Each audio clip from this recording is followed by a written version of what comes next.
the incomparable sounds of Bongeziwe Mabandla, who actually won. It took home a Metro Music Award just a weekend or so ago out in Mpumalanga, and looking rather dapper whilst doing it at that. So that is how we kick off the show this afternoon.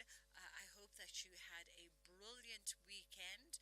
Got some rest, managed to get some rest in there. Isn't it funny how weekends have literally evolved into 2 days of us running around trying to do household errands and things like that? And you reflect back on your childhood and you go, but it almost seems as though, our parents had time on the weekends. They had time to sit and relax and kiki with friends, and or maybe our perception as children was that they were relaxing, but really what they were doing, was just sort of catching their breath, kokaring umoya, in between the multitude of errands, household errands that must be run over the 2 days. But nonetheless, I hope that you did manage to catch your breath one way or another, and that you are ready for the week that lays ahead. We've got lots on the agenda today. We're talking, of course, around press freedom. It was World Press Day just this past weekend, and South Africa has dropped its place on the World Press Index by 13 spots, and we're going to find out perhaps what has come into play there, and of course get a general sense as well in as far as the media and press landscape in South Africa, and of course by extension globally, given everything that's going on around the world today. We see the events even that are going on at campuses in the US right now, with the big media houses, the likes of CNN, being called to do better, and we'll find out what that all means, on an international as well as a domestic landscape. Also, we're going to catch up with the folks at BASA, Business and Arts South Africa. We're going to find out more about the So Creative Summit, which is happening. It's the fifth edition of this particular summit, which is meant to foster creativity as well as exploration of creativity and innovation. They'll tell us more about that and some of the partners that have jumped on board for this fifth installment. On the other side of 2 o'clock, we're looking into the rise of hustle culture. Do we even have a choice given the economic situation that we are in South Africa right now? I'm sort of not surprised that there's been a rise in hustle culture. But what are the implications of that? What are the implications of that on you? What are the implications of that on your health? Mentally, psychologically, is it toxic? Even this whole narrative of while you sleep, X billionaire makes X amount of money. I don't know. I have no idea, but we'll explore that conversation on the other side of 2. I'll let you know what else is coming up after 2 o'clock as we get closer to the time. 086 000 2032 is the number that you can call us on if you'd like to go live with us, or 0614104107 is our WhatsApp line if you'd like to be in contact with us via WhatsApp. You are more than welcome to send us a WhatsApp message or voice note. We always prefer your voice notes. That way we don't take you out of context. And of course, you can always find us on social media as well. We are live streaming as per usual at SAFM Radio is our handle across all the social media platforms. Wherever you are, that's where we are at. And you can also find me at Bridget Masinga. Let's take a quick break and then we'll come right back. Bridget Masinga on SAFM.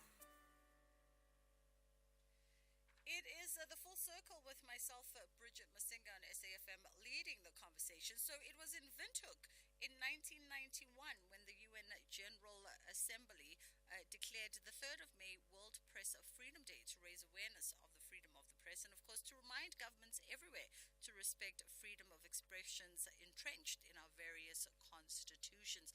And, of course, Friday happened to be World Press Freedom Day, and we thought that we couldn't let the moment go by without us having a conversation about the state of the media, and having a look at perhaps some of the challenges that they are faced with on a day-to-day, as well as some of the burdens that may lie on their shoulders, given the fact that we are heading into what some are terming the most contentious election of this generation, coming up on the 29th of May. And we're joined by Glenda Daniels, who is the Associate Professor of Media Studies at Wits University and convener of SENEF Gauteng. How are you doing this afternoon, Glenda?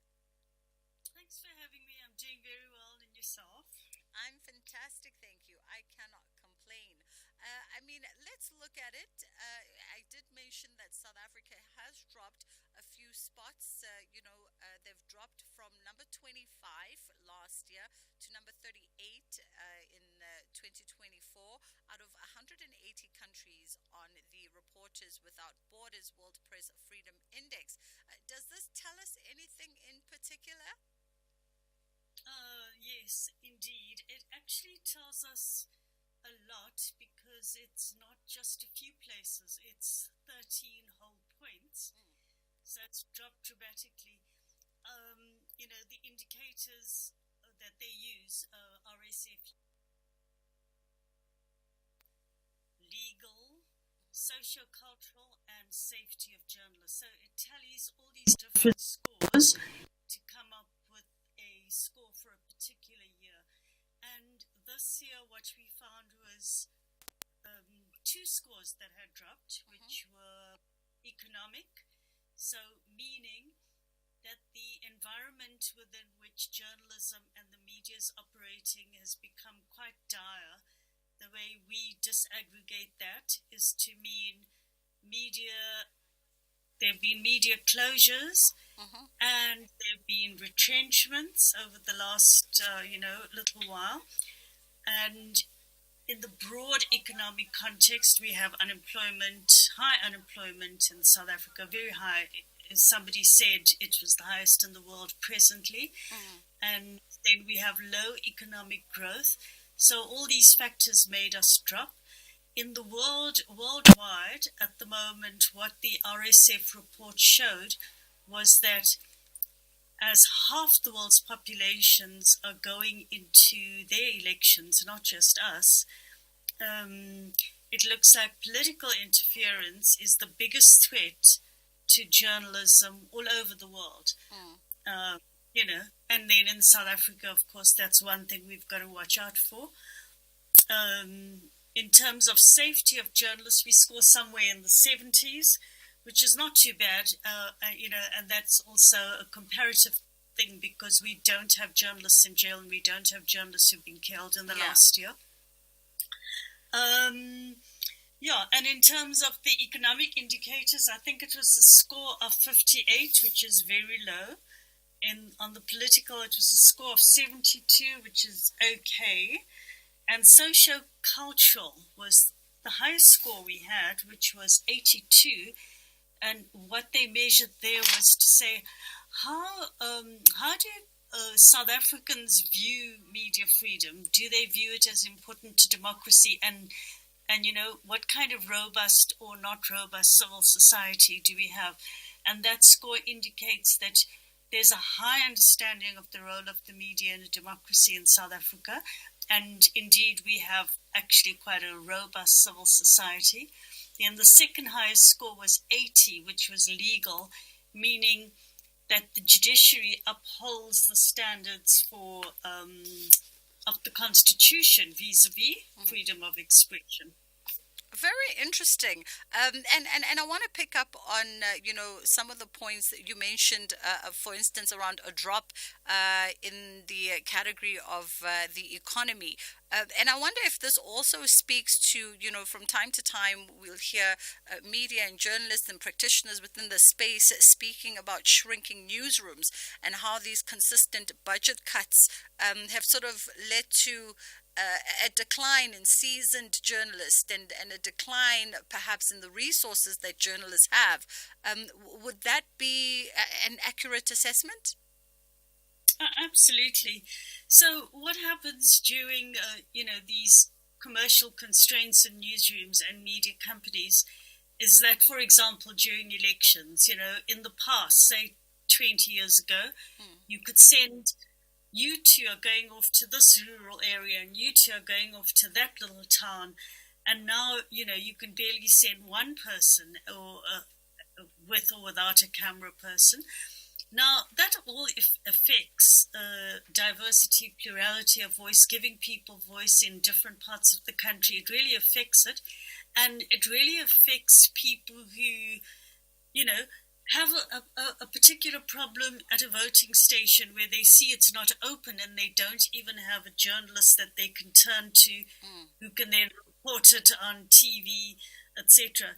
So the budget constraints affect journalists going out to different areas, and it affects a certain number of expertise that have left newsrooms, for example, sub-editors.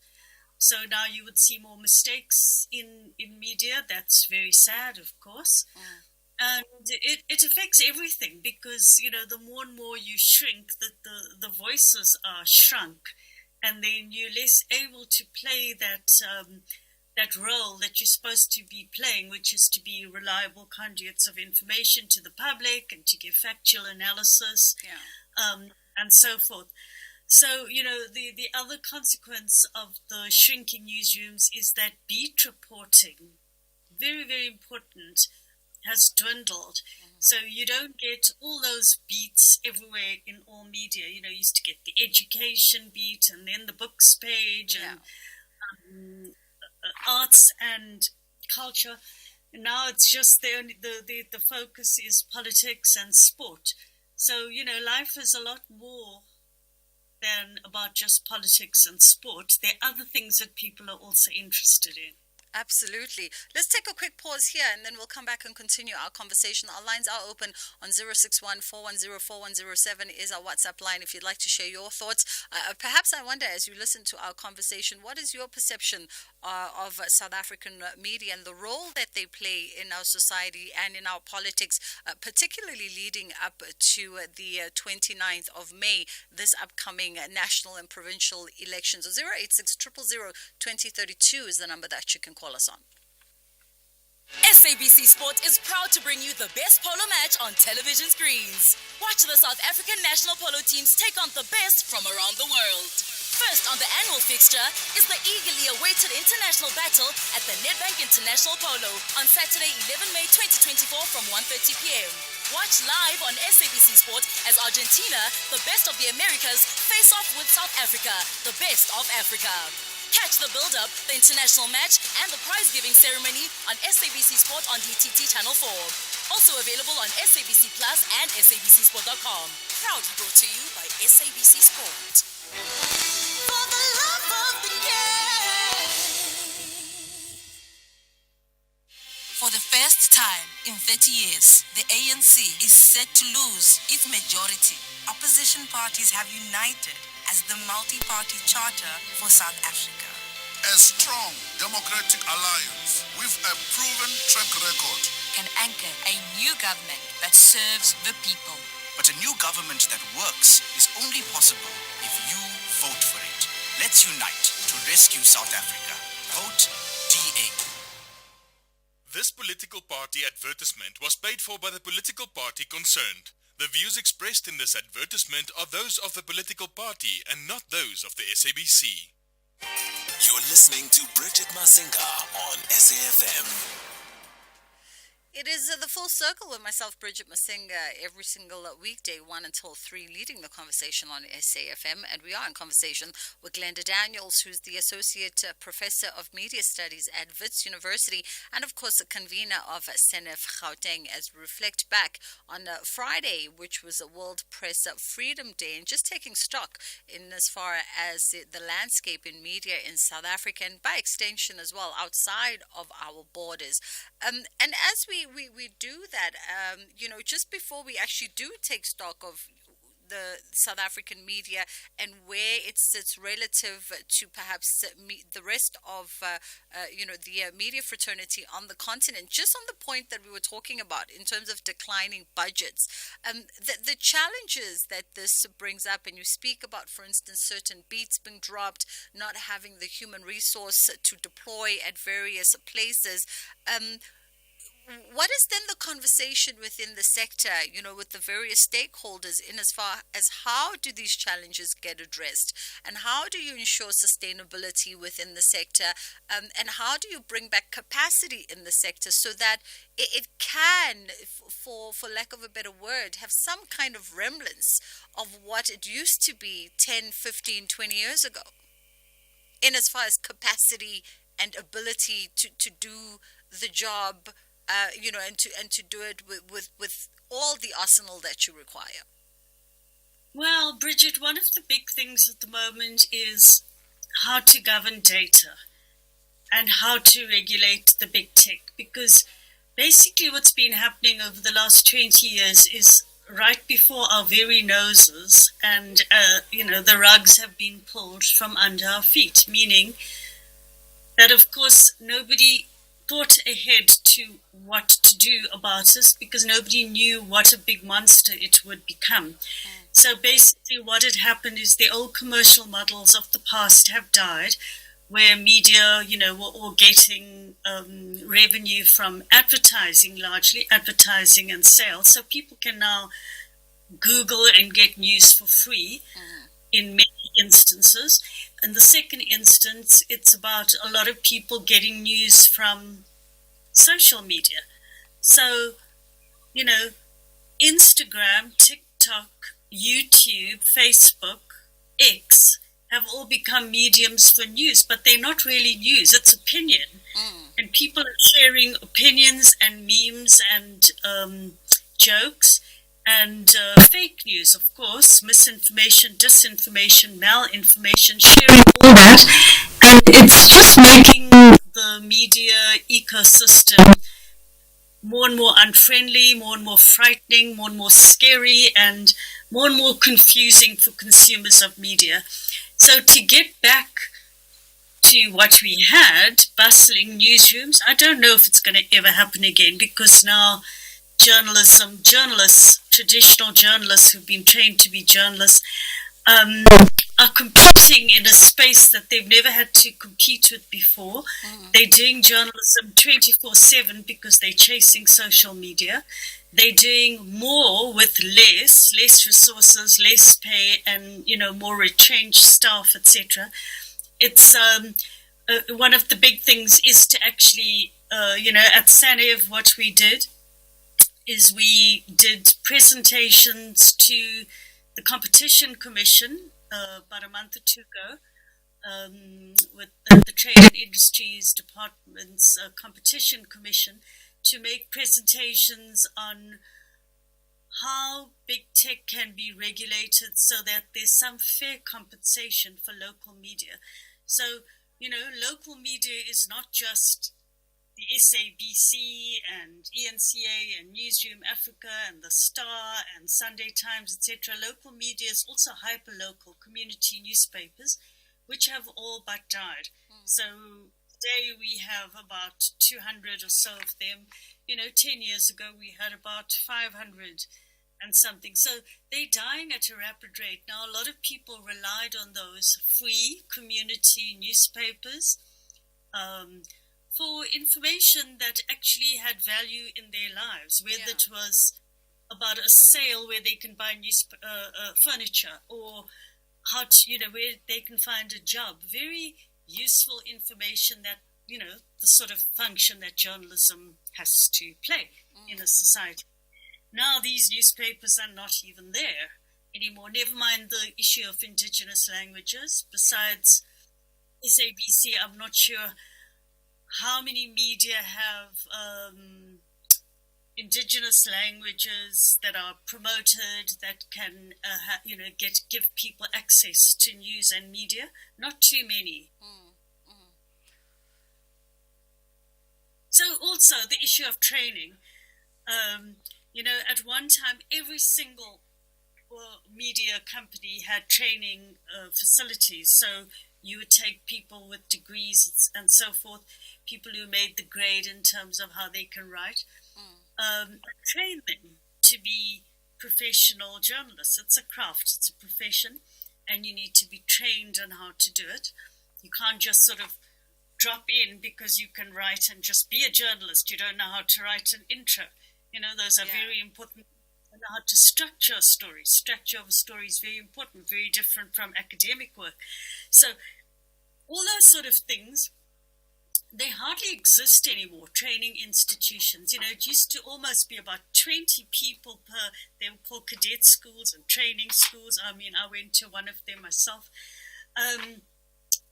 there aren't the funds for them anymore. Yeah. We need to get a whole host of society basically on board, including government and the private sector, including consumers of media, to all realize there's a serious crisis here that needs to have all hands on deck and for funds to come from everywhere, a variety of sources, because journalism has to be paid for. It's not something that journalists can do as a public good without getting paid. They also need their salaries every month. Absolutely. Glenda, let's pause it there as we get into the headline news, and then we'll come back and continue our conversation on the other side of this. Thanks, Bridget. A very good afternoon with the news headlines. PAC veteran Gwedim Kalipi has passed away following a long illness. He was 90 years old. Police Minister Bheki Cele says a process is underway to reinstate members of the Special Task Force unit who have left. And the murder trial of the man accused of allegedly shooting and killing 2 Kimberley police officers in August last year will begin next month in the Northern Cape High Court. Details of these and other stories coming up at 2. You are listening to The Full Circle. We are in conversation with Glenda Daniels, who is the Associate Professor of Media Studies at Wits University and, of course, convener of Senev Gauteng. And our lines are open if you want to weigh in on the conversation on 086 000 2032. Alternatively, you can also send us a voice note on 061 410 4107. And we really, the question to you as you listen to our conversation is, what is your perception on South African media and journalists, particularly leading into the May 29 elections? And we'd love to know your thoughts on that one. And I ask that question, Glenda, because, we hear news, and as much as I firmly believe that we have quite the robust media sector in South Africa, in particularly, which enjoys all kinds of rights and privileges, there has been some criticism from the general public. There's also been some criticism from senior reporters and news people who've often called to question the integrity of our journalists and some of our journalists, as well as some of our mainstream publications, and they've warned against media houses going unchecked to a large degree. And I was trying to find this thread because there was a conversation that Redi Hlabi initiated, I think, a couple of weeks ago around this with colleagues from South Africa and abroad. And I wonder, is that something that, particularly when we get into heated periods like the elections, for instance, that the sector and the industry needs to be on high alert for and needs to deploy their own checks and balances to ensure that they still hold steady to the integrity of the industry? Sure. So look, the reality is journalists have to abide by the Press Code of South Africa and broadcast media by the BCCSA, the Broadcast Complaints Commission of South Africa, and its codes of ethics. And of course, in South Africa, like everywhere else in the world, you get journalists who get led up the garden path and get swayed by politicians. Those are the biggest threats at the moment, especially leading up to elections. Politicians will want to cozy up to journalists, and because they want that limelight, they want that spot to put their best faces forward, without realizing that this is not what journalists are supposed to do, but it's a natural instinct for politicians to try and influence and manipulate. That's their a natural inclination to do that and to use journalists when they can. So indeed, you're completely correct. In the lead up to elections, there will be probably more journalists who are getting attacked for for all sorts of things. But on that Redi Hlabi thing, all she merely said on X or Twitter was that here's a journalist asking questions, but not asking not putting the questions of the context of the fire. It was a fire, I think, or a building that had a dilapidated building that had fallen in central Johannesburg. Mm-hmm. And she said, instead of just accepting what the ruling party was telling you, the politicians, I can't remember which one in particular, was telling you, you need to interrogate it. That's a very basic thing. And there was no need for all the drama that unfolded against Reedy Tlhapi when she said that, in my opinion. Indeed, what we are seeing with journalists is exactly what I mentioned earlier. Often, young journalists are not trained because, mentorships in newsrooms now are very difficult to, the time resources to actually train people. You actually need to be in a proper training school at that particular media company, so you get that sort of thing. And then, the danger for us during elections, as I was saying, will even be at the electoral center where journalists are busy reporting and politicians are accusing them of siding with oppositional parties and stuff like that, or ruling party mouths and stuff.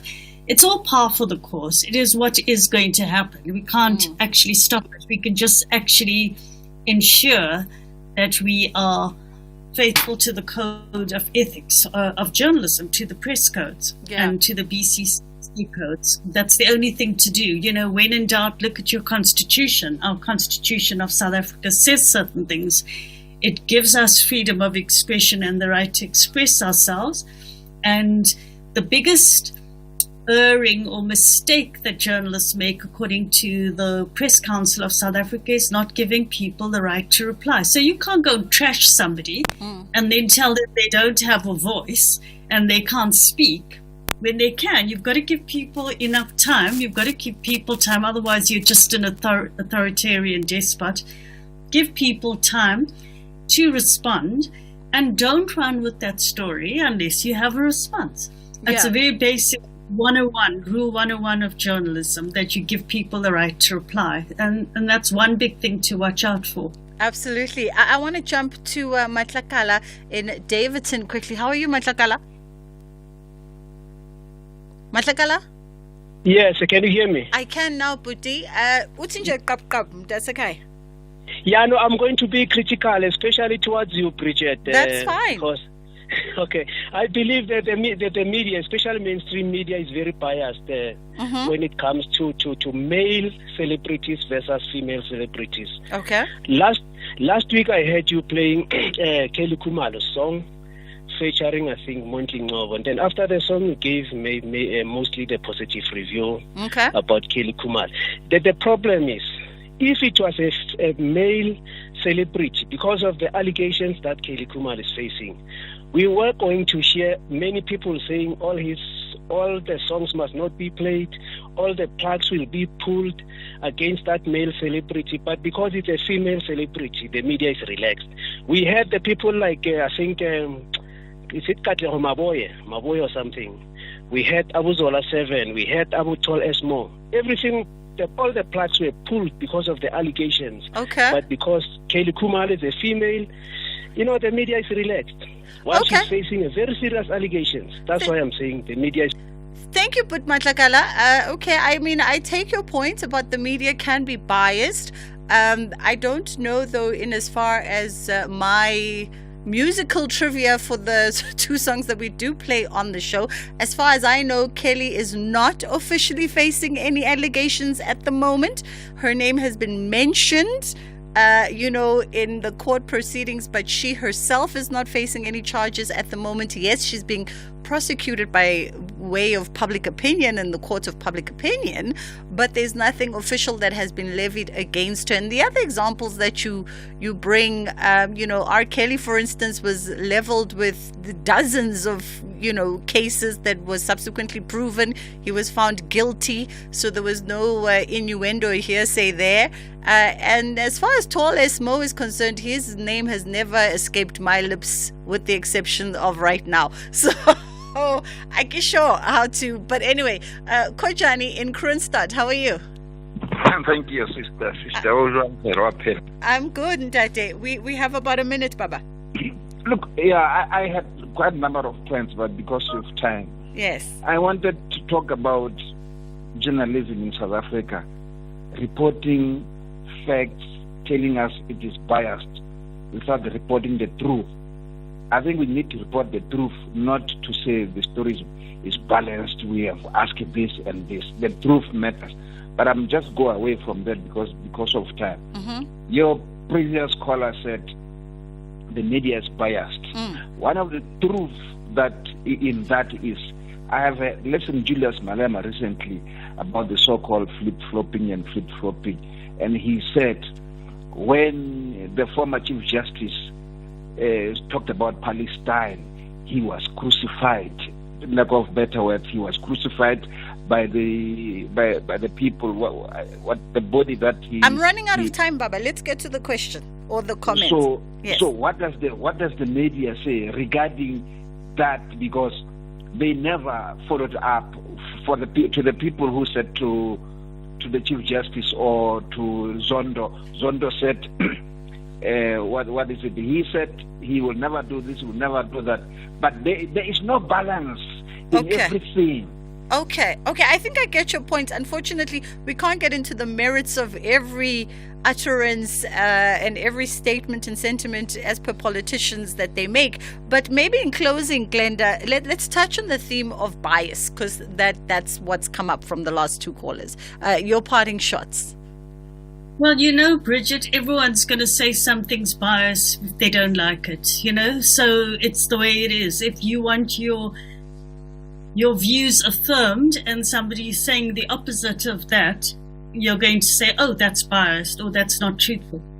But as your last caller says, the truth matters, and that's the role of journalists, to actually always get to the truth. And sometimes they're not just two sides to the story, there might be 5 sides to the story, and the facts matter. One's got to put the facts on the table. Thank you. Absolutely. Glenda Daniels, we appreciate the time with you this afternoon. And of course, Glenda is the Associate Professor of Media Studies at Wits University. Let's take a quick pause here and then we come back and we catch up with Basa. Bye. You're listening to Bridget Masinga on SAFM. It is the full circle with myself, Bridget Masinga, on SAFM. You can never make everybody happy. We've got Ashraf Jahardeen joining me now, the CEO of BASA. And you should get ready for the So Creative Summit that's returning for its 5th edition come the 9th of May, in just a matter of 3 days. And it's going to be hosted at Victoria Yards. And it's organized by the British Council and BASA together in partnership with PACE. How are you doing, Ashraf? Very good, Bridget. How are you doing? I'm fantastic, thank you. Okay, let's get into the nuts and bolts of it. So this is the 5th edition of the So Creative Summit, but contextualize it for us, those who may not be familiar with the summit. Well, the summit is, so as you've mentioned, this is the 5th So Creative Summit. The summit itself is one of the few opportunities where cultural entrepreneurs and creatives are able to sit around the table, consider what the opportunities are in the sector, contemplate the future, think about where we're going, and yes, so we're very excited to be having it live at Victoria Yards on the 9th and the 10th, Thursday and Friday, in person. Within 48 hours, we were oversubscribed, but we fortunately are also live streaming the summit this year. The core talks, delegates and audiences can sign up for and are able to live stream directly and also via our social media platforms. Yeah, and this year you say that the summit's focus is on emergence, and you're using this as a theme to explore innovative approaches to creative systems. Unpack this for us. So I think the best way to do that is to look at our keynote speakers for day 1 and day 2. Mm-hmm. On day 1, we have Skinder Hundal, who's British Council's Director of Arts. Skinder is an extraordinary speaker, human with a long history of international collaborations. The title of his talk is A Narrative of New Frontiers in Global Consciousness. Again, this speaks to the theme of emergence. And Skinder's understanding of inclusion and diversity as the lead for British Council's global arts work, supporting and sustaining vital cultural connections between UK artists and organizations and their counterparts overseas, obviously underpins what he's going to share, and that will set the tone for that day. On the second day, we have the extraordinary Monica Bielskite, who is Lithuanian but considers herself a global citizen.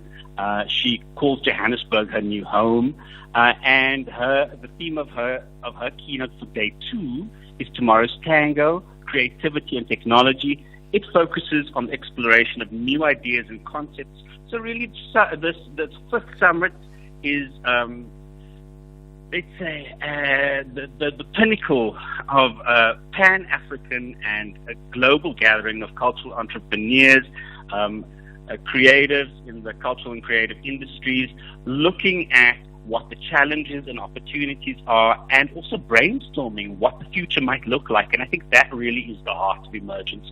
What are these emerging technologies? How can we connect? How can we build a future that is better, not just for South Africa or Pan-Africa, but for the global creative community? And I like that sort of moving towards connecting as Africans, because I feel as if we're all doing incredible things on the continent in our own respective regions, and what we need now is sort of that meeting point, that connection point, where we can leverage collectively on what that means and what our artistic and creative ecomus means. Absolutely, and again, I think the purpose of the summit is less of a talk shop and very much that. Business and Arts South Africa has recommitted itself to really brokering and being a catalyst for those kinds of connections. We love and respect British Council's work across the African continent. So this Pan-African connectedness, the relationship, the new relationship, or the new partnership with PACE is really very important. There is nowhere in South Africa or on the continent that you have speakers across a space of 48 hours from the UK, from Lithuania, from Namibia, from Zimbabwe, from Ethiopia. Just the list goes on and on. We have such an extraordinary, our team has curated such an extraordinary program of immersive talks and engagements and panel discussions and keynote addresses that we really hope will ring a bell for a new kind of future. We really need a lot of what drives the thinking around Business and Arts South Africa's redefined strategy is how we're growing leadership, not just in South Africa or on the continent, but certainly leadership within the cultural and creative industries globally. So again, this is very much our work made visible, our connections made visible. So it is even though the summit is only a 2-day process, it's really been a good 2 years in the making in terms of building these connections, finding the right speakers, identifying the right thematic. Because obviously this thematic works both ways. It works both as a spine, where we've anchored the speakers and the kinds of talks that they're having. And again, obviously, things like AI. I mean, one of the things that really excites me is this fishbowl debate that we're going to be having on day 2 of the summit, featuring South Africa's Maria Paula McGurk, Isabella Rourke, Alex Fosega from the UK. We also have a speaker from Kenya, and the title of the debate is "Will AI Eat My Lunch?" Because that's the thing that really is very pressing for a lot of creatives. Is AI going to push us out of our creativity? What do we do with this thing? How do we enable ourselves to onboard it as a tool? Should we be afraid of it? Is AI going to take over? So there's that, and I think the purpose of this fishbowl talk is really to enable delegates, attendees, to unpack, to demystify what is happening with AI, which is just exploding exponentially across the globe. And I see this is one of the few spaces where I see us showing up in the conversation. deciding how we show up, how we catch up. But then matched with that also, our cultural producers cohort for 2024 are going to be part of a Pecha Kucha called Africa Now, a cultural producers perspective. So this is the second iteration of our cultural producers program, again growing leaders for the sector, where they're going to be pitching for 30 seconds their ideas, their thoughts around what is hot and happening in the sector, what they would like to see happen. And that's, again, also mirrored by our pitch den. The pitching session on day 2, which is 8 by 8-minute pitches from 8 finalists, and they have the opportunity to win grants and turn the ideas into reality. So it's definitely not just a talk shop. It is very much an opportunity to take these conversations and turn them into action.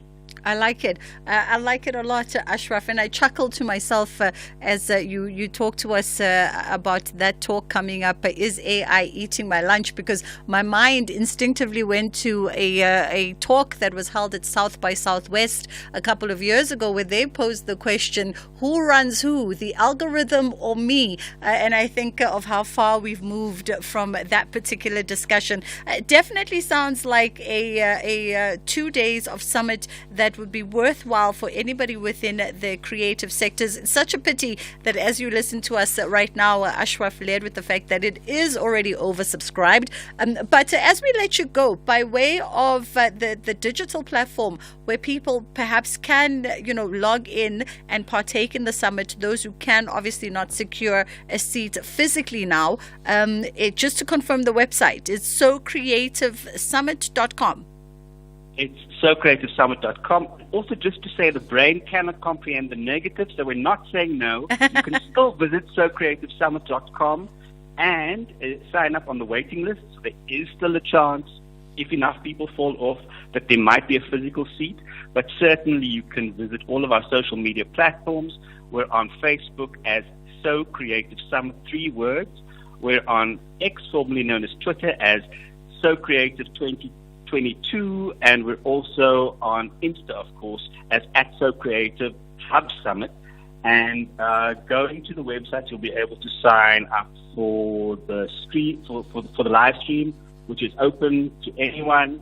And some of the sessions require all of the sessions require pre-registration. You need to know who's coming, but you'll also be able to follow the core talks on our social media platforms. Lovely. I think it's going to be an extraordinary 2 days. As you can tell, I'm very hyped. Absolutely. 48 hours away. But I think the program is very exciting. I'm very excited for us to be hosting such an extraordinary program and so many amazing creatives. Lovely. We have to wrap it there for this afternoon, unfortunately. That was Ashraf Johardin, is the CEO of Abasa, and you can log on to any one of those platforms in order for you to be able to visit the summit virtually if you can't secure yourself a seat on the waiting list. It's time now to get into Kids Corner.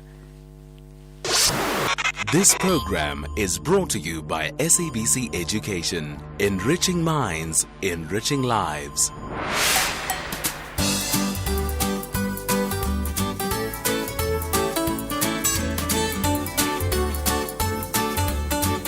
Hi everyone, my name is Zonaka Malihase. I'm 10 years old. I live at Middleland Zone 7 and my school is Sumbezo Primary. I'm here to talk about most important things more than everything. Yes, I can't live without eating food, drinking water and watching TV. I often use them every day. Yes, I've tried not watching TV for a short period of time, but for food and water I can't survive. Yes, I do feel very bored and sad, but for not having food I can be hungry. No, I'm not addicted of watching TV, but I can't live without eating food and drinking water.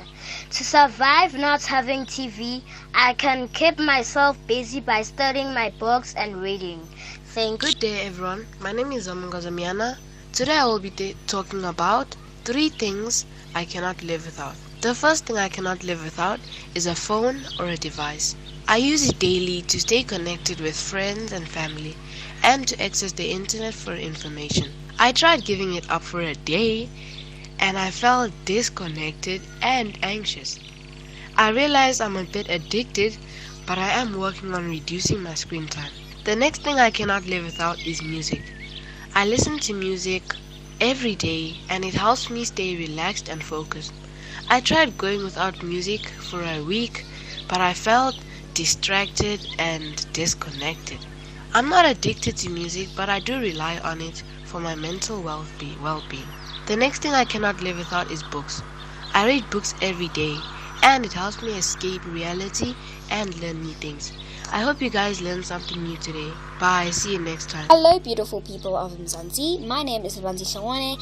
I think 3 things that I cannot live without are firstly, my phone, being around people, and food or water. I often use these things every single day of my life. I use my phone every day, I am around people every day, and I eat and drink every single day. I think I've only tried one of the things that I've mentioned. I've only tried living without them, and that was my phone. Last year, my parents thought it was an amazing idea that they should take away my phone during the week, and I would only get it on the weekend. Last year, it would have been super convenient. Last year, honestly, nothing was going on. I was happy, everything was fine. If my parents were to do that now, I think I would actually die. I would actually go insane because everyone has their phones. Imagine you're sitting there, your friends are busy on their phones and you don't have one. No. I would go insane. I don't think I am addicted to any of these things. Like I said with the phone, it's not a matter of being addicted or being obsessed. It's just because it's the way of communication now. Literally every school announcement is on my phone. No one says it orally or says it in a letter. I think I can survive without them, but it would obviously be very, very hard. It would have to take many days or even months or years to be used to not having those things. But obviously the last one, eating and drinking, I can't go a month or years without doing that. I have to do it every day in order to survive. My name is Katlon Nyane and I can't survive without Wi-Fi because when my dad switches it off, it feels like he just cuts a wire out of it, so I get mad and run around like a mad thing. And I can't survive without my phone.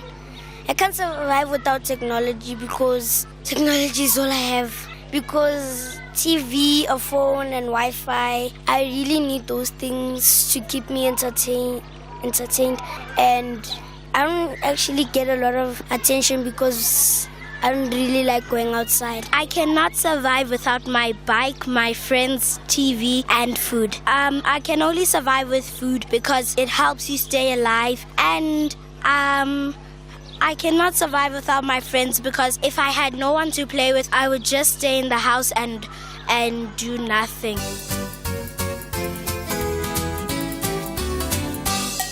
Hey there! Happy start to the new week. I hope you had a fantastic weekend. Some of you probably feel like you cannot live without your phone, toys, and mostly material things. But today let's dive into something truly significant: life. Picture life as a magnificent, radiant treasure chest beaming with the most incredible adventures and experiences just waiting for you to discover. Life is the most valuable gift we all possess, surpassing anything else in this world. But have you ever thought about 3 things that are absolutely essential for your existence? First off, let's talk about air. Isn't it incredible how fresh air fills our lungs and makes us feel alive? Without air, our bodies wouldn't receive the oxygen they need to keep us going. Even a short period without air can leave us feeling dizzy and weak. Next up, let's discuss water. Have you ever been really thirsty and then have a big gulp of water? It's like magic. Water keeps us hydrated and helps our bodies function properly. Without water, we might feel extremely thirsty and our bodies could start to feel fatigued. It's very important to drink water every day to stay healthy and happy. Now think about the delicious food that we always enjoy. Our bodies need food to provide us with energy and keep us strong. Have you ever skipped a meal and felt your tummy rumbling? Now that's your body telling you it needs fuel. Even a short period without food can leave you feeling grumpy and tired. But what happens if you try to go without these things for too long? Well, your body might start to feel sick and weak. Without air, water, and food, we wouldn't have the energy to play with our friends at school or explore the world around us. So it's incredibly important that we take care of ourselves and ensure that we have everything we need to live our best lives. So friends, always remember to cherish life. Take big, deep breaths of fresh air, drink plenty of water, and serve a yummy, healthy food every day. With these 3 marvelous things by your side, you can embark on the most incredible adventure and make the most out of every precious moment.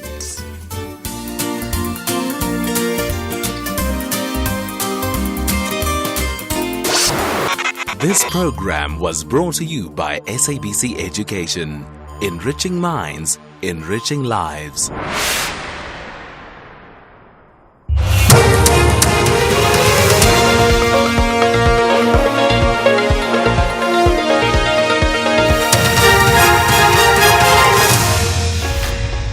Top stories at 2 o'clock. Another struggle veteran passes on and retired special police detectives to be reinstated. Very good afternoon. PAC veteran Bridget Masinga has passed away following a long illness. He was 90 years old. Masinga served many years on Robben Island together with other political parties. He is one of the founding members of the PAC since its formation in 1959. Masinga is one of the leaders who formed part of the anti-pass laws defiance campaign at the time of the Sharpeville and Langa massacres. PAC leader Mzwanele Nyonjo has paid tribute to the party veteran.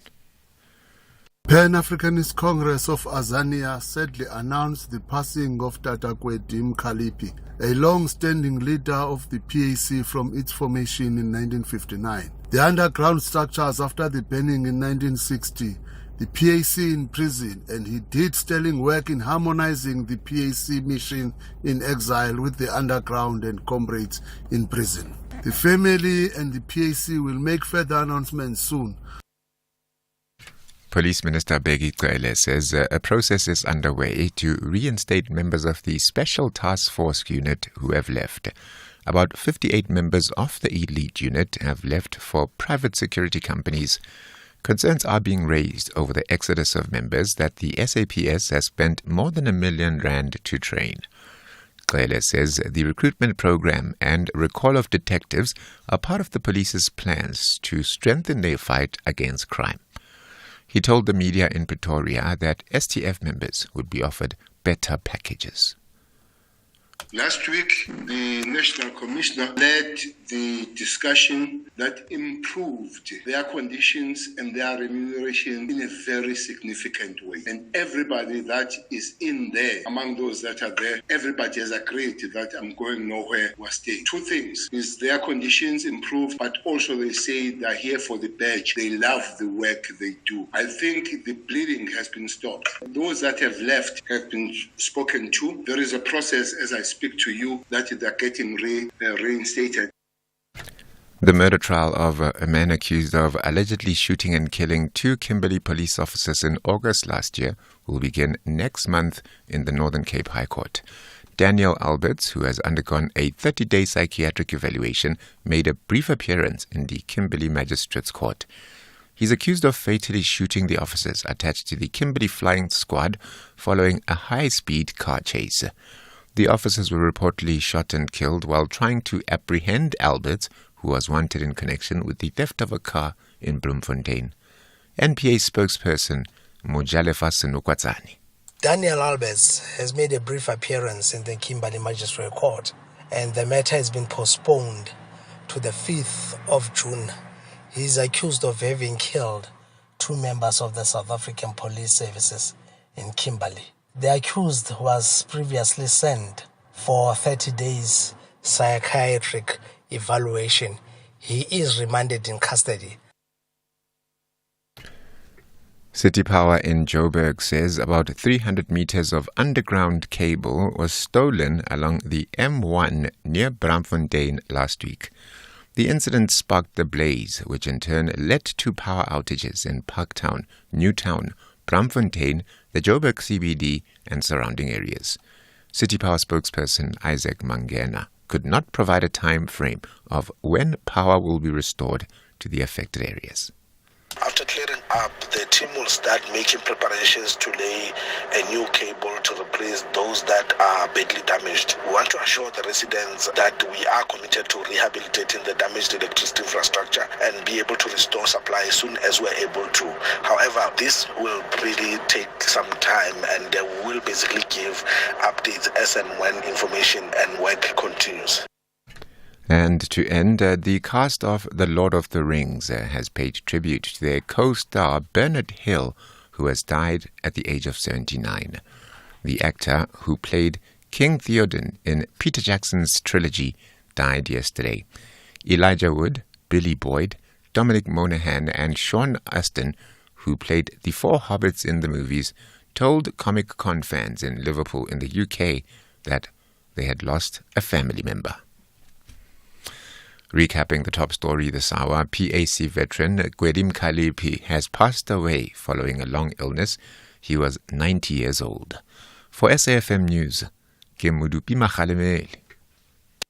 SAFM 104 to 107 nationwide, leading the conversation. Can you guess who is responsible for the state of our country? You. Yes, you. By deciding to shun the electoral process, you have given a blank check to those who are in power to retain the same power and continue with their corruption and poor governance, leading to unemployment and increased poverty. If you have indeed been voting, then clearly you have been voting for the wrong people. Vote Azapo, the only party that truly cares for black people. This political election broadcast was brought to you in terms of the CASA regulation governing the election period. The views expressed in this political election broadcast are those of the political party and not of the SABC. Hi guys, your favorite mom vlogger here, talking all things family entertainment with Deal or No Deal now on SABC2 weekdays at 6:30 p.m. Umalume is trying to make it onto the show and have his life changed quick. Amanda Malume. Mama and I are the number one Mubango fans at 9 p.m. all week because the storylines stay hot. And my two little people can't wait for May when Raid the Cage kicks off with SABC2. See La Familia, keeping those family bonds strong. Until next time.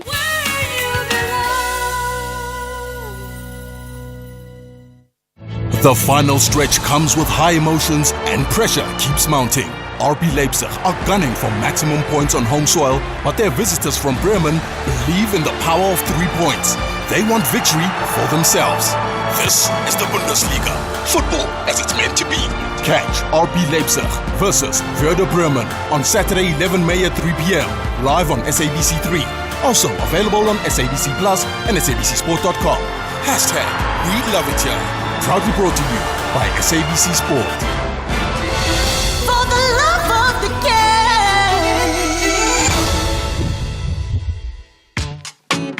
game. The Full Circle with Bridget Masinga, Monday to Friday, 1 to 3 p.m.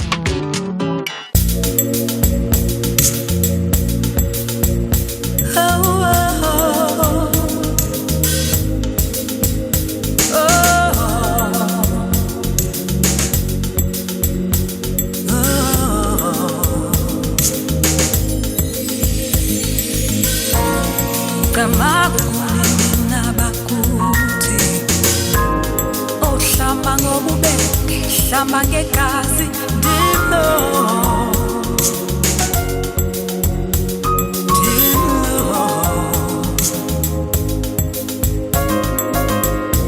shumisa amathamba lelothula oh nyabuza thahla ndaye ndilo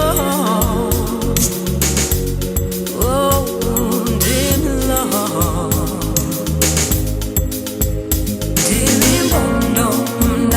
Dilly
ngobubende mambondo gamako.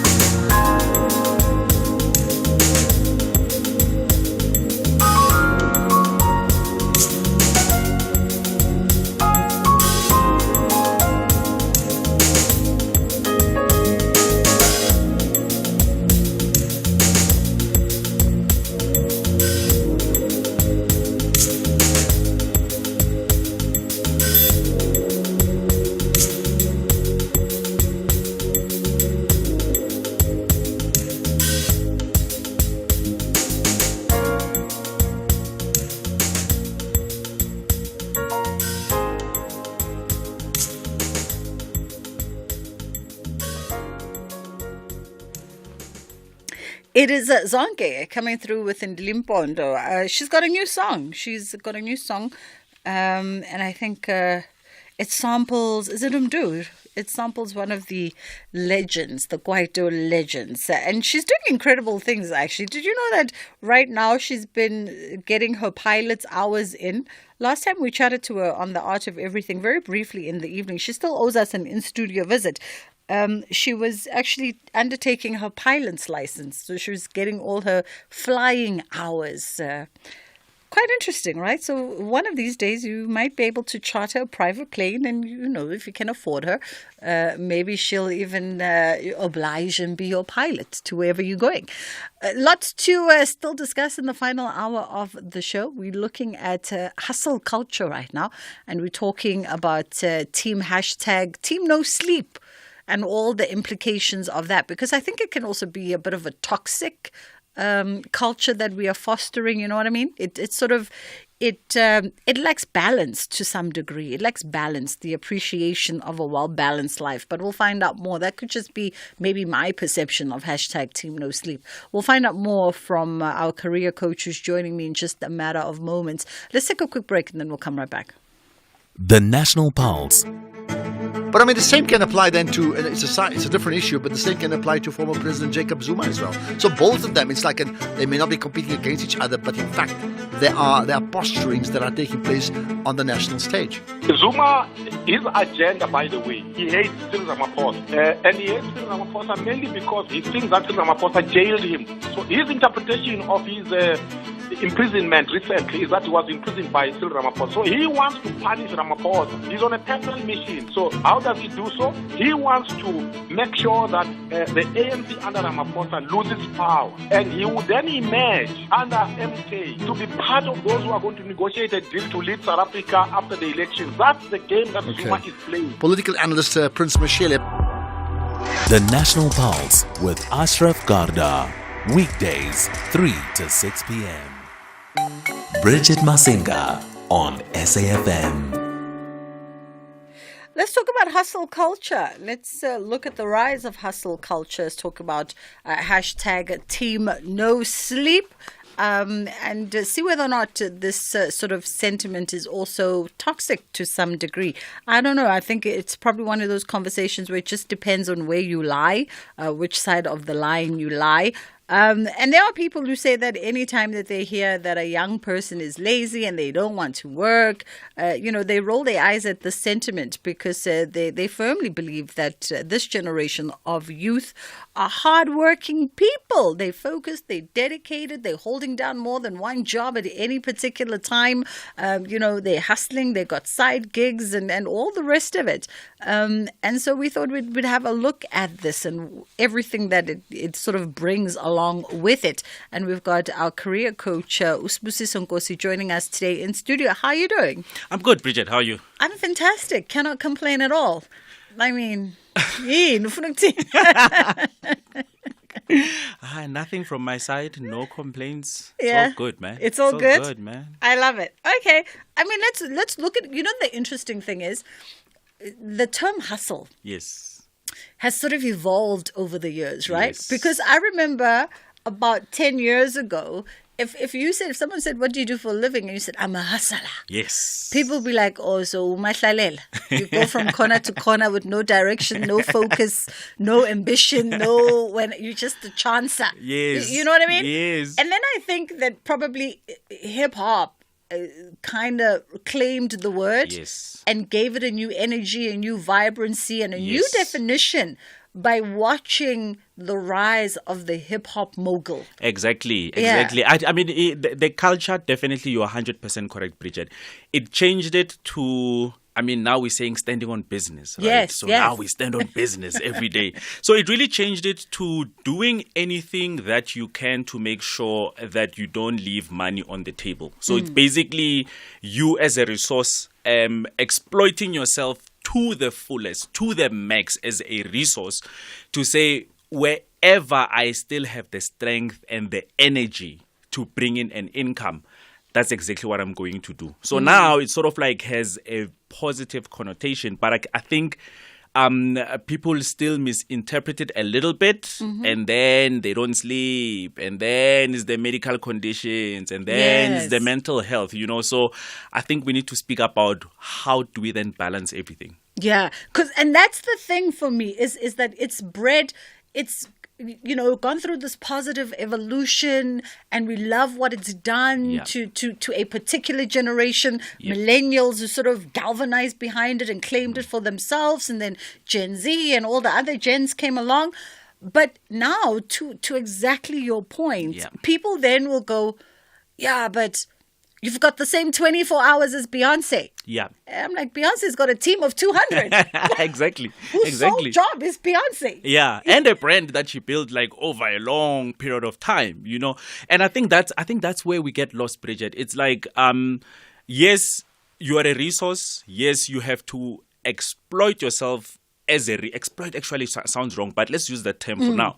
But you have to exploit yourself as a resource to drive in the maximum amount based on you and your different factors, right? Which is very important, so that you can maximize the amount of income that you can bring in to service everything that's happening around you, right? Because we are not the same, Bridget, as we are sitting here. Yeah. Somebody out there has 8 kids. The hustle is very different. Somebody out there just wants to be a bachelor who's going to live the penthouse lifestyle. That person, it's very different from what the hustle is going to look like. And then you get people that are satisfied with having a 2-bedroom apartment, having their children go to the best schools. So we don't prioritize things the same way. Yes. Right? So if you are going to put yourself in a position where you are team no sleep, you need to understand as a resources, are you exploiting the resource based on your surroundings, or are you doing it like Spusiso is doing it, Yes. which might be a very big mismatch. Yes. Yep. So stop comparing people to Beyonce. That's it. Stop comparing people to Beyonce. Beyonce has a team. Beyonce's surroundings are different.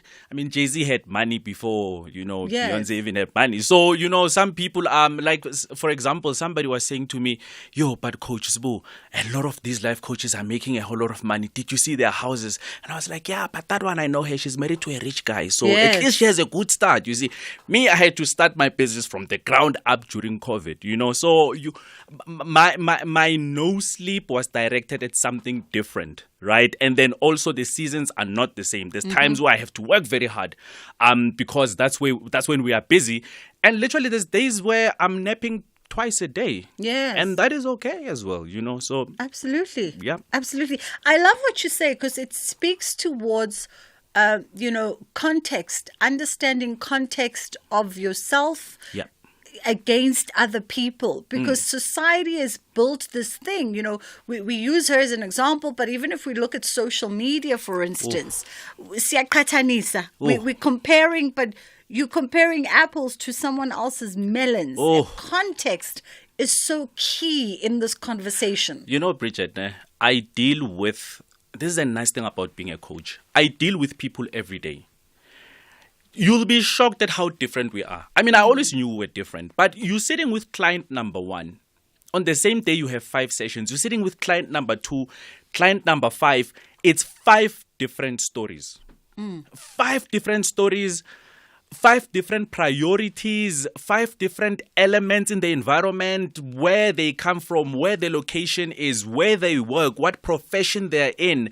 Call center versus an actuary. What does it take for a call center agent to make this amount of money? What does it take for an actuary because of the profession? That very different. So you can never find out what your hustle should be like if you're looking at other people around you, it's definitely not going to work. It's not going to work.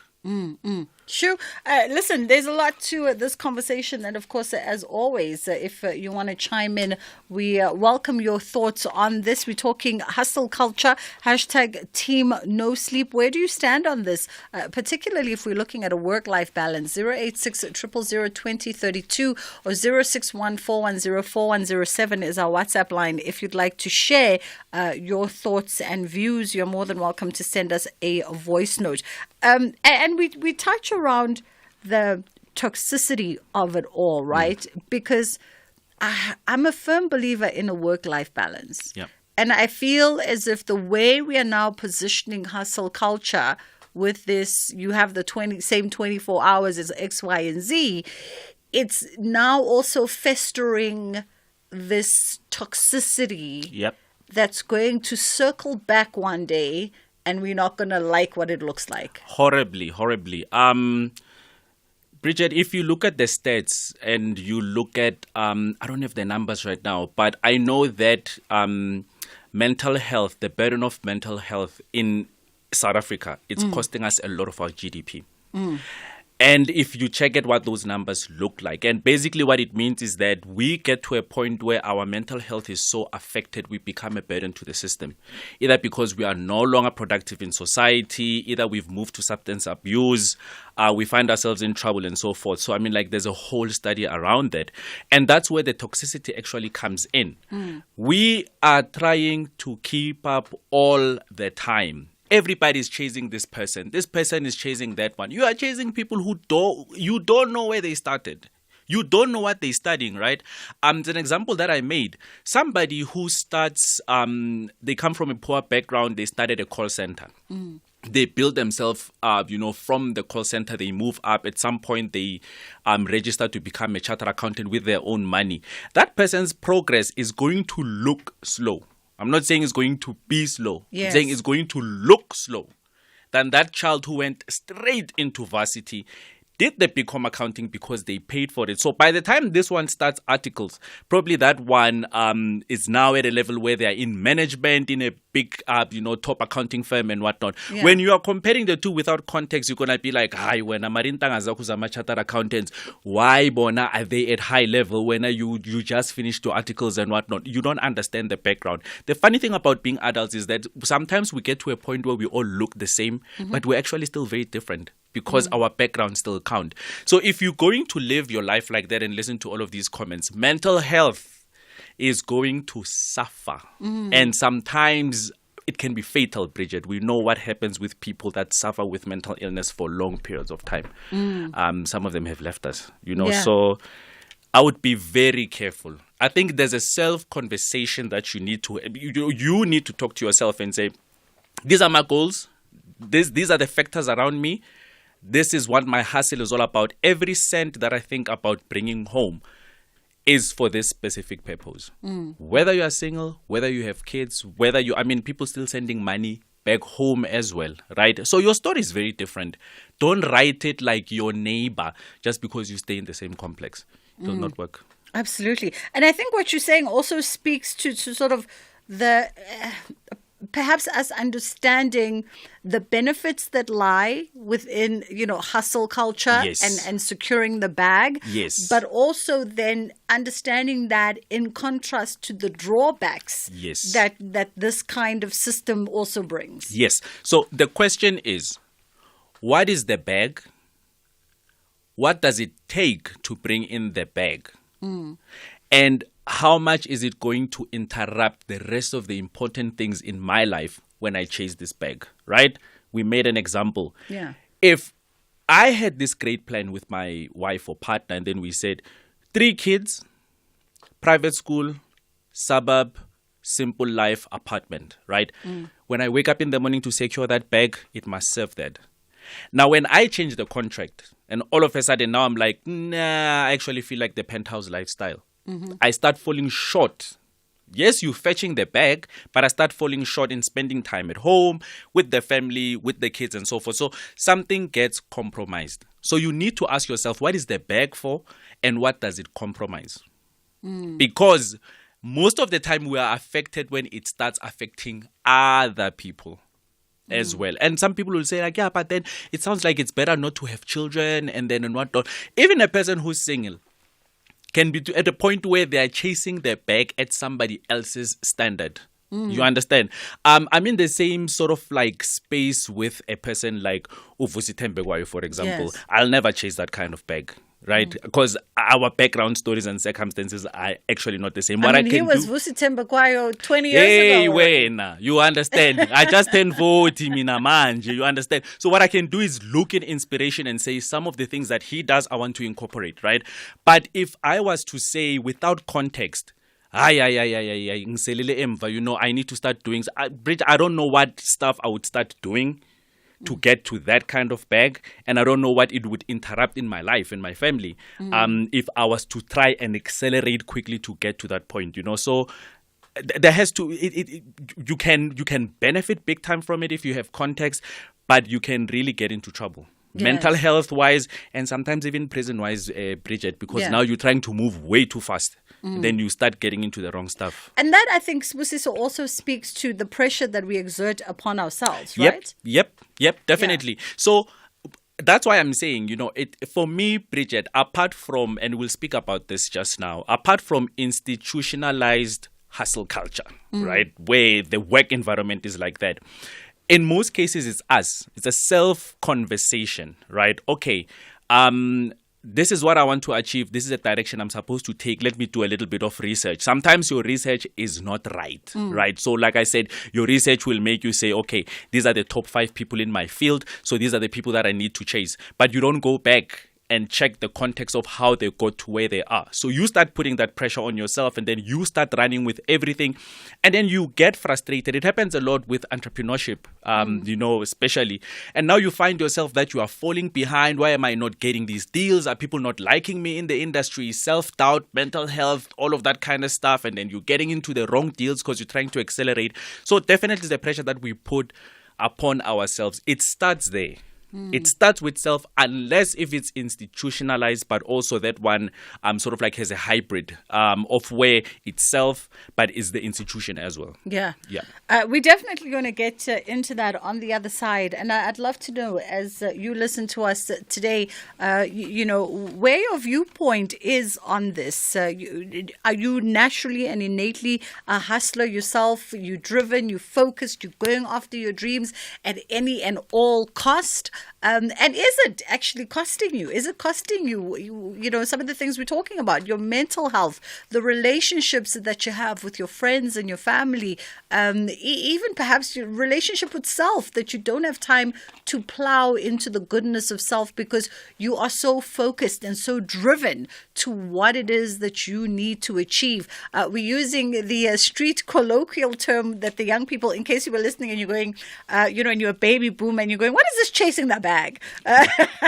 We're not talking about a literal bag. We're not talking about your literal bag, but we are talking about a literal bag. We're talking about chasing success, chasing money, chasing whatever that symbolizes for you, whether it's a promotion, whether it's tangible physical money that gets you options, whatever it is, it's chasing the bag. This is what the cool kids on the streets are saying these days. It's just gone 2:30. Let's take a quick pause for the headline news. A very good afternoon with the news headlines. Ke Mudupi Makhalemele. The ANC has officially communicated to former party President Jacob Zuma that his disciplinary committee hearing has been postponed. PAC veteran Gwedim Kalipi has passed away following a long illness. He was 90 years old, and the presidents of France, China, and the European Commission are holding talks in Paris with Ukraine, and trade is expected to dominate the agenda. And those are your headlines. A full news update coming up at 3. The Full Circle with Bridget Masinga, Monday to Friday, 1 to 3 p.m. We are in conversation with career coach Spusiso Nkosi is joining us as we look at hustle culture. For those of you who subscribe to it, you're driven, you're focused, you're working hard to realize your dreams, your family's dreams, and you do so at whatever and all costs to self, to your mental health, to your psychological health, to your physical health. I mean, how are you coping? How are you dealing with it? And we want to find out from you. 086 000 2032 061 410 4107 is our WhatsApp line. You talk about institutionalized hustle culture. So this is something that can happen within professional settings. Yo, Bridget.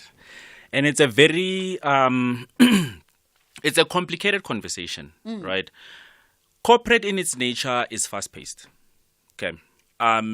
If you're working for a big cell phone giant, their job is to sell how many phones a day, right? So everybody must fall into that plan.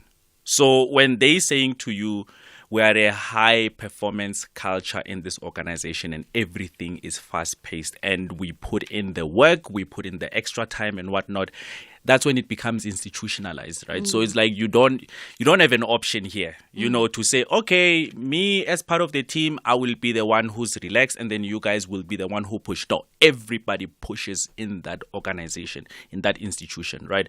And it happens in different fields and different sectors. Yeah. So automatically by joining that particular company, you are hustle culture. Yeah. Just know you will get home probably every day around 8 o'clock, even though you knock off at 4, and then you will still be responding to emails until 10 o'clock at night. And then at 6 a.m., somebody will tell you, can we meet quickly before this meeting starts? So you can get into institutionalized hustle culture where that's what happens in that company. Yeah. And the funny thing is, though, Bridget, you must remember our burnout threshold is not the same and our stress threshold is not the same, right? And guys, I'm not going to try to be a psychologist. I'm not a psychologist, but I'm just giving you guys just a general view.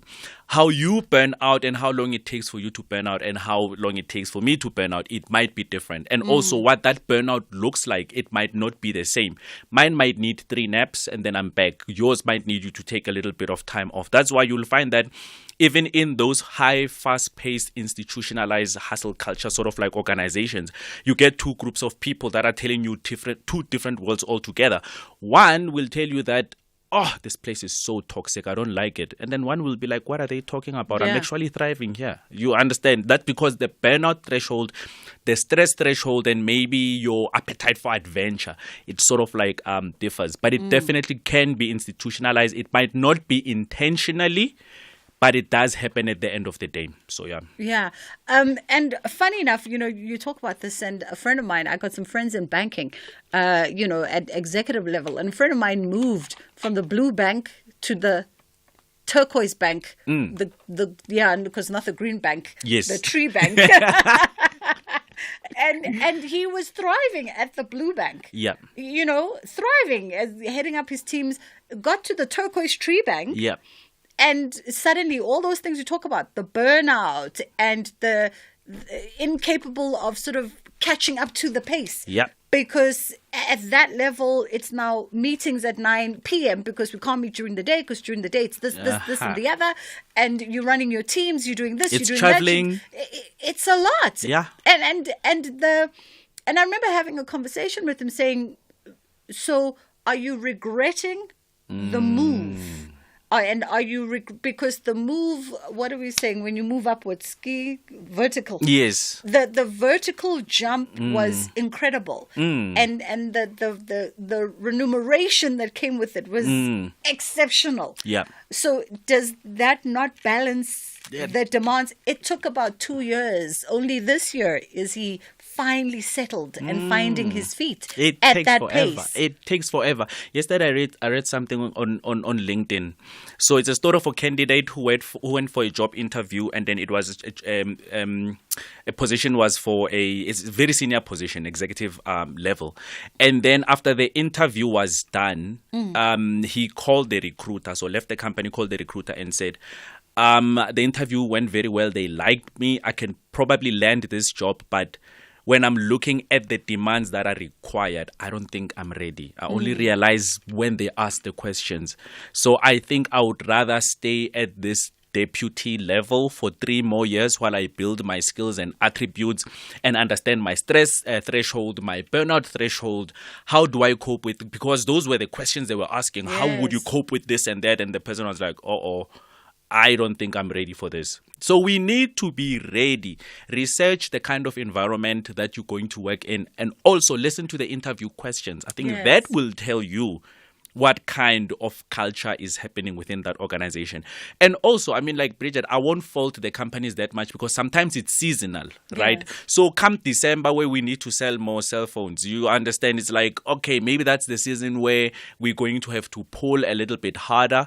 But then sometimes it's not like that all the time, you know? So you will, and it's the same thing with our personal planning. If Bridget this year is planning to like buy a big house and invest in all of this, you understand there's going to be a season where hustle culture is going to kick in, right? But it won't be toxic. It would be you putting the challenge and saying, okay, Bridget, maybe for the next 2 months, let's put in a little bit more effort and sleep a little bit late. Then afterwards, let's have a month to recover and then let's get back to normal.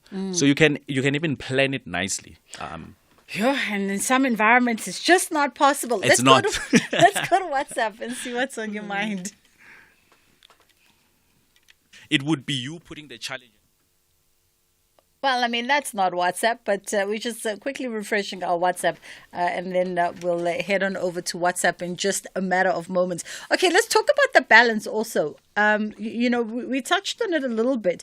At that level, functioning at that level and at that pace, is a work-life balance actually possible? I find women get confronted with this question a lot. People go, how do you work-life balance? It's not something that I feel that men often have the luxury or the privilege to interrogate for themselves. Yes. So, I mean, first thing, Bridget, let's talk about work balance, right? Like people like talking about the work-life balance as if it's this ready-made product at a store and then you buy it. It looks different for everyone. Everyone. I know a couple that is on no sleep hustle culture, and when they are working, they are working. When they are at home, they're still sitting with their laptops and then they're still working. From the outside, it looks like you guys don't know how to balance. No, that's how comfortable they are. For them, home and sitting with laptops while watching something, that is home time to them. So it might look different to all of us. So define it first. At home, what are you supposed to be doing based on the contracts that you have with the people in the home, right? And then how does it look different from what it's like when we talk about work? If you have those two definitions, then you will know that, okay, now I'm home and I'm homing. Now I'm at work and I'm actually working. So it's not a ready-made product because it's the reverse of what we're speaking about, right? Everybody's like, hustle culture means do it like Beyonce. And then now everybody's like, home life, do it like Beyonce. Yeah. So it's the opposite of the other one now, where it also can become too toxic. One couple I was sitting with, basically the husband was saying, she does not even allow me to touch some work whenever I'm at home. But I need to do at least 2 nyana, 3 nyana emails whenever I'm at home. But she doesn't want me to do that because according to what her friends and everybody is saying is that home means cooking and just watching TV. Yeah. You see now, so it has the home has become toxic. He tried not to be toxic by doing the hustle culture, but now he's trying to balance it and they're like, no, now the home is too homey. So you need to understand what is the contract of home. What does it look like? What was your agreement? Then you will know there's a difference between the two, and then how do I balance it? All right. As we wrap it up, let's jump to our WhatsApp quickly. Institutionalized hustle culture. That's what I experienced when I worked in advertising. Thanks for touching on this. Also, another high-paced, highly demanding industry. Let's see what else is on your mind on WhatsApp. Good day, Bridget. What a topic. What an interesting topic you guys are discussing today, man. Here I am. I'm 37 now, and I'm stuck in a job that. What can I say? It has, there's basically no future. There's nothing for me there. Just go there every day, get paid, and come back, and no dreams, no ambition, nothing. I don't know how do I start now, maybe at this age, and try and maybe change my career completely? What advice can your coach give me, man? I'm really stuck, and it's an irritating thing. I mean, you just don't want to wake up in the morning anymore. But he'll know. I'm sure many people know what I'm talking about. Anonymous in Durban. Any parting shots for Anonymous as we wrap it up? Yes, Bridget, I came here expecting that question. I was Yes. praying for it. I was going to cry if it didn't come up. Guys, if you are in a specific career, there's something that we call career pivoting. You can pivot. Never think you've made a permanent mistake by choosing a specific career. Take your transferable skills and then move them into the career where you want to go, and then start building that career map. But definitely pivoting is a thing, and then we don't take advantage of it. Yes, I'm glad this question came up. I'm so happy. I was waiting for it. I mean, if it's not the one lesson that we didn't learn from COVID, pivot, I think, was the number one word during the COVID years. Yes. Maybe people just need a reminder Yes. that, you can pivot. Please, guys, you can pivot. Don't feel like you are stuck. Don't feel like you cannot move. Transferable skills, change your CV, highlight the strengths, and then just close your skills gap a little bit with free courses like on LinkedIn, Udemy, Coursera, and so forth. You can change it, guys. So please do not feel stuck and say, I've made this permanent mistake, and then just get into this rabbit hole. Please don't do it. And for me, I think, as we say, hold on this conversation today. Also, careers are not linear, guys. Yep. You can go up, you can go down, you can go backwards, you can go sideways, you can, it's part Easy. of the adventure. Exactly. Of it all. Yes. So you can move around, you can wiggle, guys. Do not feel like I'm stuck. We know security guards that have been security guards for a long time, and then today they are doctors, guys. Hey, listen. Please. Yeah, no. Yes. There's a few stories from my some of my previous employees around that, by the way. Yeah. Some really cool stories. All right, Spusiso, thank you so much for the time as always, and always bringing the energy. That was Spusiso Nkosi. I never ask you, where do people find you? People can go to my website, www.growthpeak.co.za. We help people to grow to their peak. So www.growthpeak.co.za. Let's help you with your business. Let's help you with your career. Ngoba futhi Spusiso Nkosi is such a common name. So growthpeak.co.za is where you go. Let's take a quick pause here, and Ashraf's going to come through and let us know what's coming up today. Top Sport with Michael Abramson. Prince Ndiweni, our Formula One correspondent. Adrian Newey, he's attracting a lot of attention after leaving Red Bull. What is it about him that gives him the credibility that he seems to have at the moment? He is arguably the sport's most successful aerodynamicist, and aerodynamics is what defines design, shape, and performance level that these cars are able to attain to. So he's the Pied Piper, so to speak. He's that magician type of figure that any team would love to have. He is on the technical side what Lewis Hamilton is on the driver's side. So he definitely is a talent that has shaped the way these cars are designed for the past 20 to 30 years, let me say. Top Sport on SAFM. Bridget Masinga on SAFM. As we prepare to wrap it up, how was your weekend? Well, I was sick on Friday. Yes. So I was knocked out, and then went to a doctor on Saturday and effectively chilled the whole weekend. I'm like 70% much better, thank goodness. Still only on 70? Yeah, but it's not bad. I mean, I feel much more polished. I feel stronger. Yeah, that's what I feel. And I trust you well too. Yeah. No, I'm great. What's Good. coming up today? So a couple of things. I mean, there's a Rwandan lady politician who's challenging Paul Kagame's hold on the Rwandan leadership in the upcoming election, but there's a legal issue around that. We'll talk about that. Then the DA responds to that flag burning row. Was there no one in the room? We'll talk about that. It's clearly not. And then we'll also try and understand this one, the ANC Zuma DC flip-flop. Yes. Yeah, that one too. I mean, but we kind of knew that they'd walk it back somehow until the 29th. Ashraf is coming through 3 until 6 o'clock with the National Pulse. Please do ask them, was there no one in the room? I will ask them. No, I'm very interested to know what's going on there. Right? All right. I don't know who the agency is who made the advert. I wonder. Out. Yeah.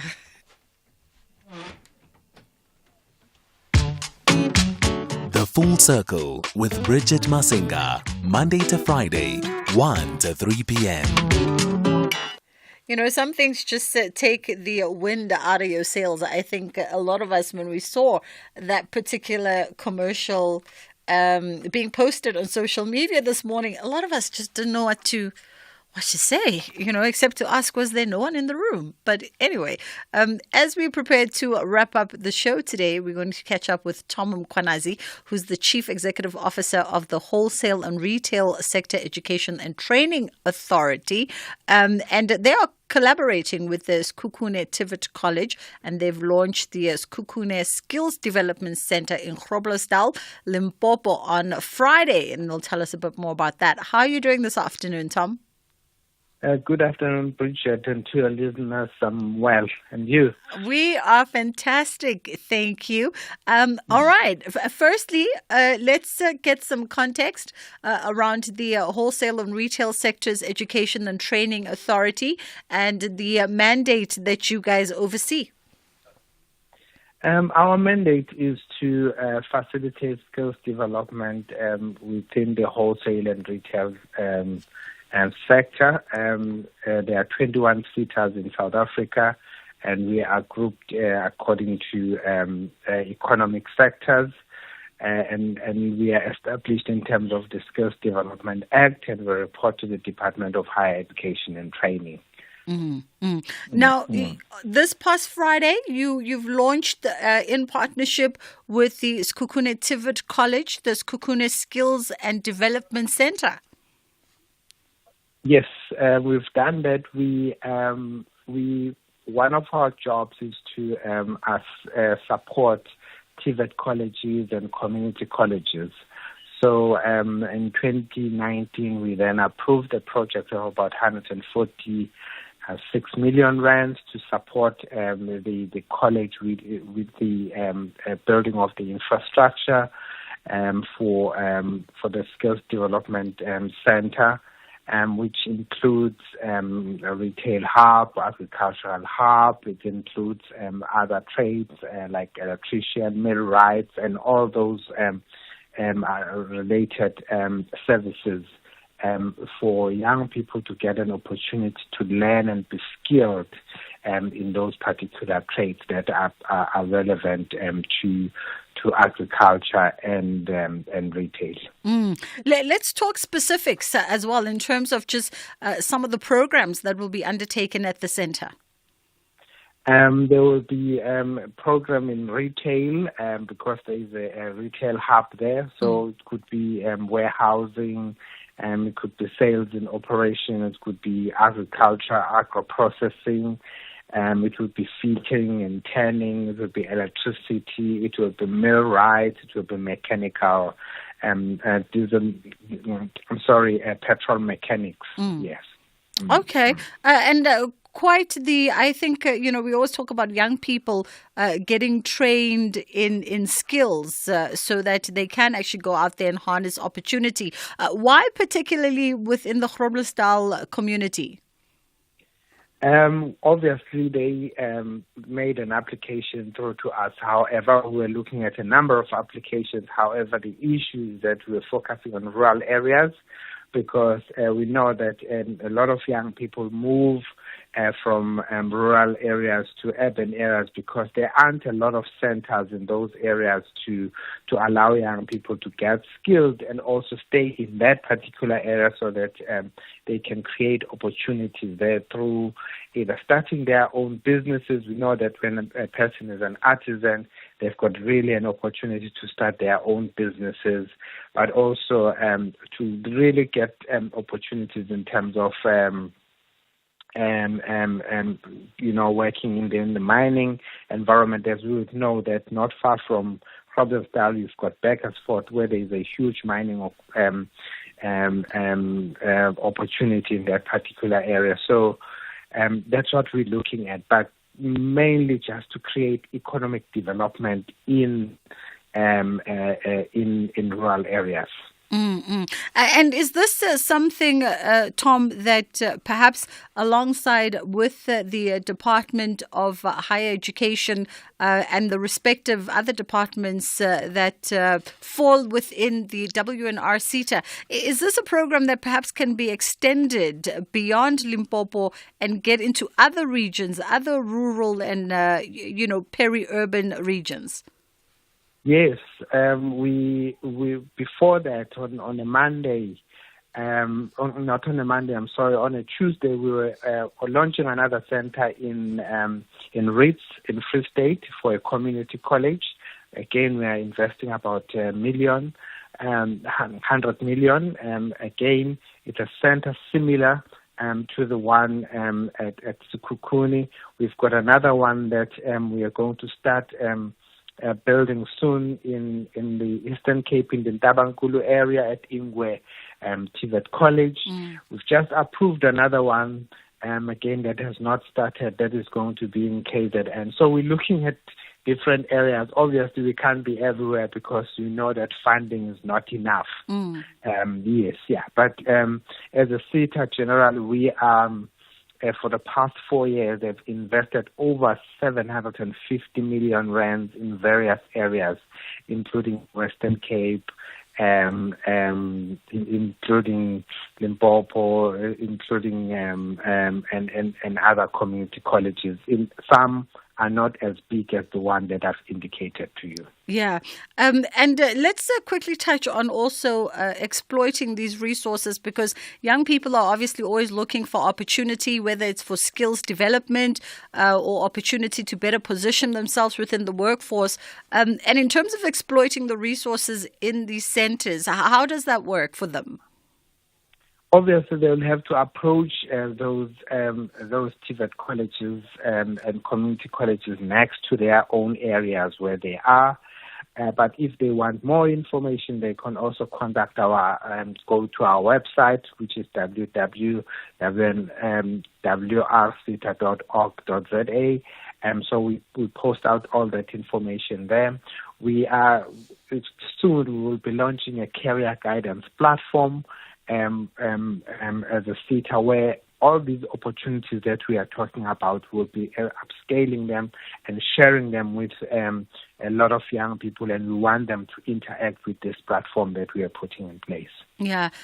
Tom, we appreciate the time with you. That was Tom Kwanazi, the Chief Executive Officer of the Wholesale and Retail Sector Education and Training Authority, and that is the WNR CETA. So if you are within that Groblersdal community in Limpopo, that center there is available for you at the Sekhukhune TVET College. And of course, as you heard, with a few more centers rolling out within the coming year. And of course, their platforms, their digital platforms will have all the necessary information for you. If you want to keep track of a center that might be opening in your community, as the year unfolds. That's actually how we wrap up the show today from our end.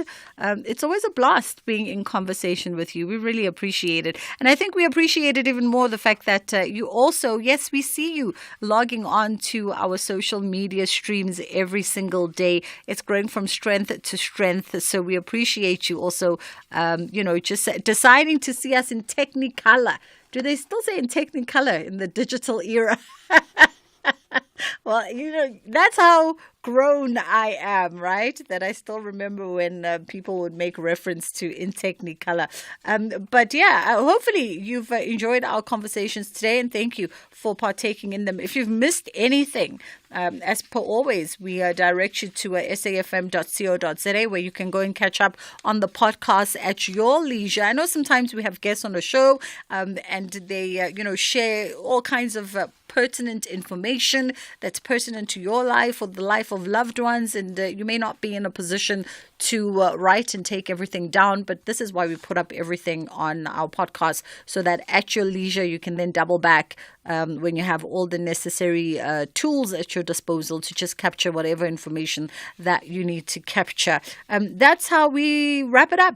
Ashraf is coming through with his team at 3 o'clock, and of course Madupi is going to bring you that 3 o'clock bulletin. Inshallah, God willing, we get to do it again tomorrow. If you're on the roads, stay safe. Hear that? That's the sound of deliciousness in your kitchen after watching Ready Steady Cook. You don't season the same no more. The way you chop, slay. You do it with so much flair, because you've channeled your Salt Bay. Uyashisa. Turn up the heat. Off the bone with the meat. You're in your kitchen prime. Always dish it on time. Need I serve more? Catch Ready Steady Cook weekdays at 7 p.m. on S3 and channel your inner 5-star chef. Channel a better you with S3. Varashe Marumo, one of your KNR presenters. If you're interested in anything sport, entertainment, and education, make sure you tune in to Kids Newsroom right here on ACBC2 every Monday at 4:30 p.m. You don't want to miss it.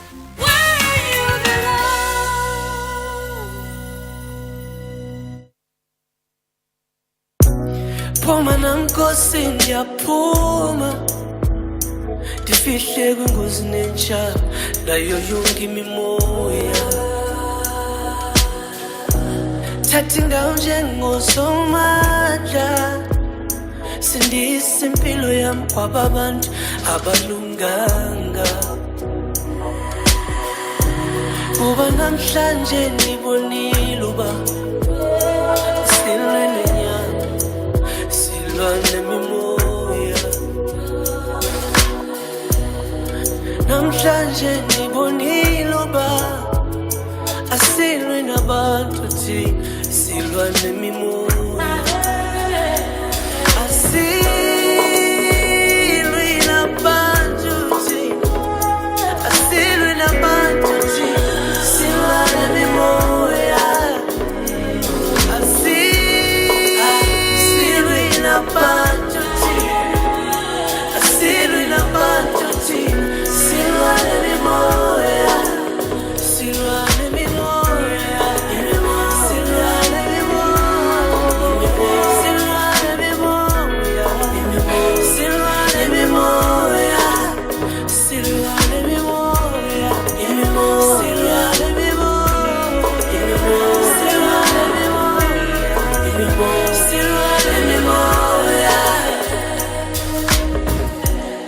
ezinye izinto azilungi noma ungazama zibanjwe emoyeni ezimfazwe sizibonileyo aziqali namhlanje ziqale emoyeni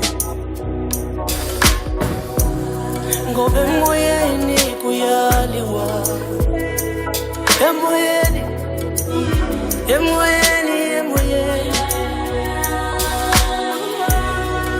emoyeni emoyeni emoyeni emoyeni emoyeni kuyaliwa asi